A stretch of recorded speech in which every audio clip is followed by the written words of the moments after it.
May isang lalaki na naglabas ng brand new na kotse at dahil kuripot siya, hindi niya binayaran ang full coverage ng insurance ng kanyang bagong biniling sasakyan. Pinark niya ito sa kanyang bahay. Ang kanyang bahay ay nasa tuktok ng bundok. Kaya lang sa kanyang pagbaba nakalimutan niyang itaas ang handbrake at bigla itong bumulusok pababa ng bundok. Kaya agad niyang tinawagan ang insurance company para bayaran ang full coverage ng insurance ng sasakyan. At sinabi ng agent, "Sir, ipaprocess ko ang papel ninyo, kaya lang nakapila po kayo, sir. Kayo po ay panglima sa pila."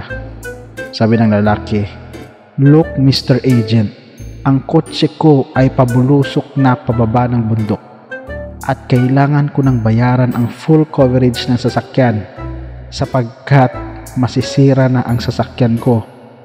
May GCash ka ba? I-GCash ko na lang." May mga bagay na kailangan na nating gawin ngayon at hindi na pwedeng ipabukas pa. At isa na dyan ang paghahanda sa pangalawang pagdating ni Jesucristo. According to the pen of inspiration, a revival of true godliness among us is the greatest and most urgent of all our needs. To seek this should be our first work. God calls for a revival and a reformation. Matthew 24 ay ang chapter na mga senyales ng pagdating ni Kristo. While Matthew 25 naman ang chapter na nagsasabi tungkol sa kung paano tayo maghahanda sa pangalawang pagdating ni Jesus. Matthew 25 ay talinghaga tungkol sa 10 birheng dalaga. Alam na natin na ang birheng dalaga sa Revelation ay tumutukoy sa church o iglesia na dadatnan ng Panginoon sa pangalawang pagbabalik niya. May 10 dalagang lumabas upang sumalubong sa lalaking ikakasal. Bawat isa ay may ilawan. Ang ilawan ay tumutukoy sa salita ng Diyos. Salmo 119 verse 105, "Ang salita mo'y ilawan sa aking mga paa, liwanag sa aking landas." Ang 5 sa kanila ay hangal at ang 5 na may matatalino. Ang pinaghahambing dito ay hindi ang masasamang babae at mabubuting babae, o obedient na babae at disobedient na babae. Hindi rin patungkol sa purong babae versus hindi purong babae. Hindi rin ito tumutukoy sa faithful at unfaithful na babae, kundi ito'y tumutukoy sa wise at saka sa fool. Sabi dito, hangal sa Tagalog at wise naman sa matatalino. Ito ang tanong, kung ang talinghaga patungkol sa foolish virgin at wise virgin ay tumutukoy sa church, ang dalawang katangiang ito ay makikita natin sa loob ng church. Na ang iba ay hangal at ang iba ay matalino. What makes the wise wise and what made the foolish foolish? Ano ba ang basihan sa pagiging hangal at matalino? Sa grades ba nung estudyante pa lang tayo? O sa IQ test ba? O kaya na may ang 5 foolish ay foolish kasi nakatulog sila at ang 5 ay wise dahil gising sila and they are watching and praying at pinag-aaralan nila ang signs of the times. Yan ba ang dahilan ng kanilang pagiging wise? Verse 5, naantala ang pagdating ng lalaking ikakasal, kaya tinantok at nakatulog sila sa paghihintay. Sa King James Version, they all slumbered and slept. Lahat sila ay tulog. Sa papalapit na katapusan ng mundo, ang lahat ng mga anak ng Diyos sa kanyang iglesia ay tulog lahat. The church is suffering a spiritual drowsiness. Tayo'y nanlalamig at inaantok na sa ating pananampalataya. Ang paghumaling sa material na mga bagay, paghumaling sa mga entertainment, YouTube, TikTok, Facebook, ML, at pagiging makasarili ng mga tao sa ating kapaligiran ay nagbibigay sa atin ng spiritual drowsiness o pagkakatulog spiritually. But God's people are the people with the message, the people with a mission, ang magdadala ng ebanghelyo ng kaliwanagan sa mundong lugmok sa kadiliman. Isaiah 60 verse 1 to 3, Arise, shine, for your light has come, and the glory of the Lord is risen upon you. There will be a revival in the church in end time. For behold, the darkness shall cover the earth. God will move His church in the last days. Dear friends, we are living in the last days. Why is the wise wise? And why is the foolish foolish? Gusto nating makita ang mga katangian ng wise virgin. At ano din ang mga katangian ng foolish virgin. At pagkukumparahin natin sila. At dalhin tayo sa malalim at taos-pusong pagtingin sa ating mga katangian na siyang babago ng ating mga puso. Amen. Verse 3. Ang mga hangal or the foolish virgins ay nagdala ng kanilang mga ilawan, ngunit hindi nagbaon ng langis. Ang matatalino or the wise virgins naman ay nagbaon ng mga langis, bukod pa sa kanilang mga ilawan.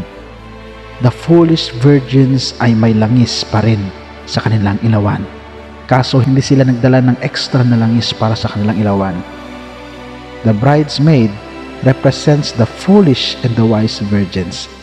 Kaya lang ang foolish virgins, hindi sapat ang langis na mayroon sila. Naantalang pagdating ng lalaking ikakasal, kaya't inantok at nakatulog sila sa paghihintay. Ngunit ng hating gabi, may sumigaw, narito na ang lalaking ikakasal. Lumabas na kayo upang salubungin siya. Agad bumangon ang 10 dalaga at inayos ang kanilang ilawan. Sinabi ng mga anghel sa matatalino, bigyan naman ninyo kami kahit kaunting langis. Aandap-andap na ang aming mga ilawan. Dahil sa tagal ng pagdating ng groom o lalaking ikakasal, ang mga langis na mayroon sila ay paubos na at ang kanilang ilawan ay aandap-andap na. We all know that the oil is the symbol of the Holy Spirit. Diba ang apoy at hangin ay simbolo din ng Holy Spirit? Bakit hindi ito ang ginamit ni Jesus? Makikita natin ang langis sa sanktuaryo na ginagamit ng pari ito para i-anoint ang isang bagay or i-anoint ang isang tao. It is a symbol of consecration or setting apart, a total commitment to the kingdom of God.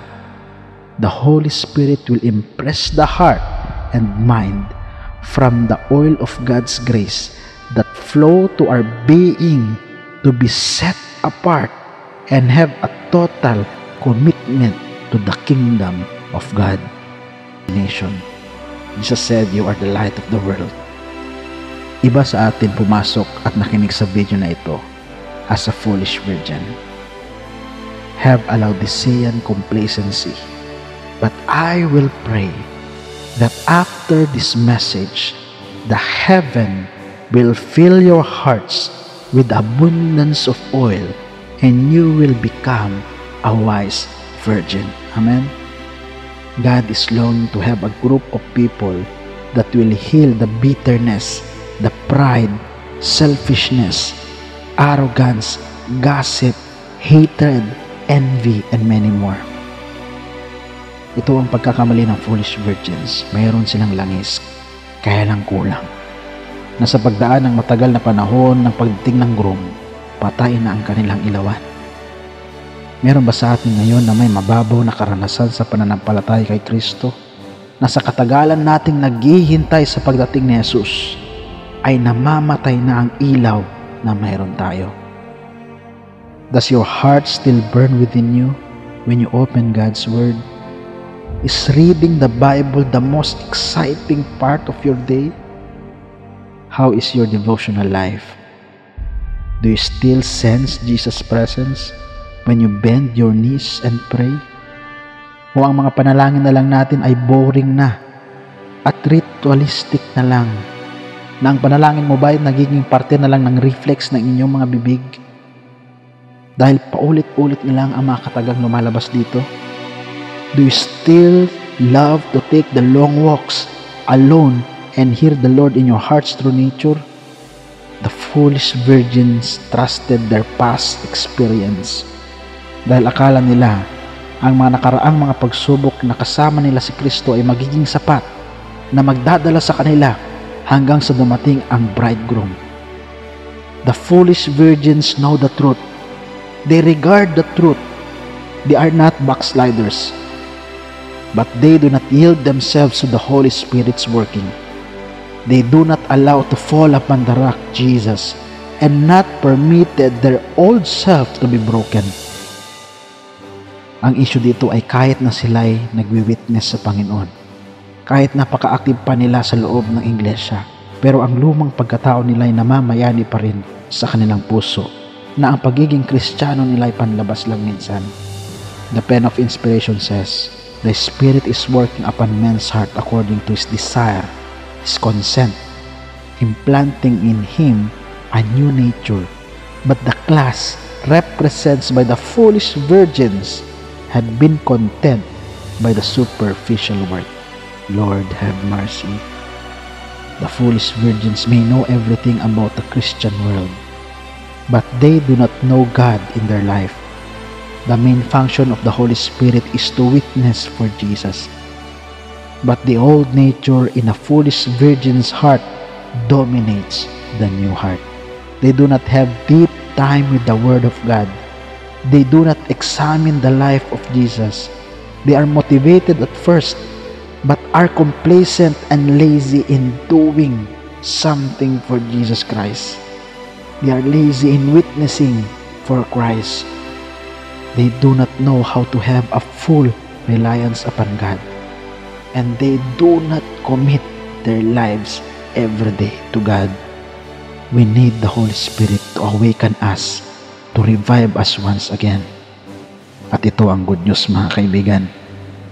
There is an abundance of oil in heaven waiting to pour on each and every heart of us. Hindi mawawalan ng supply ang kalangitan. There is no shortage of the power of the Holy Spirit. Wow! Thank you, Lord. What a wonderful news. Sa tagal ng paghihintay natin sa pangalawang pagdating ni Kristo, ay nakatulog na tayong lahat. But what matters is, sapat ba ang langis na nasa iyo? Dear brethren, now is the time of readiness. Now is the time to wake up.